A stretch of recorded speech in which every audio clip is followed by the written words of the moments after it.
नवरात्रि में जन्मी नवजात बच्चियों का पूजन कर माताओं का किया गया सम्मान।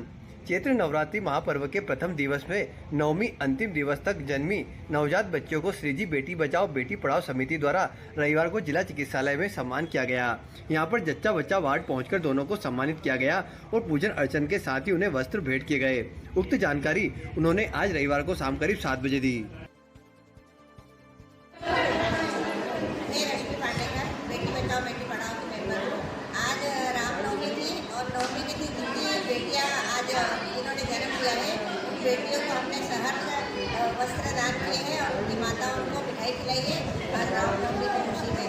और हर साल हम लोग ये प्रोग्राम करते हैं और हमारे मुख्य कार्यकर्ता घनश्याम मोदी जी है और मेरी बहन दिव्या है और हम लोग सब पूरे कदम भैया है और ये हमारी लता दीदी, हम लोग सब हर साल हॉस्पिटल में आके सारी कन्याओं को अपनी स्वेच्छा से ड्रेस भेंट करते हैं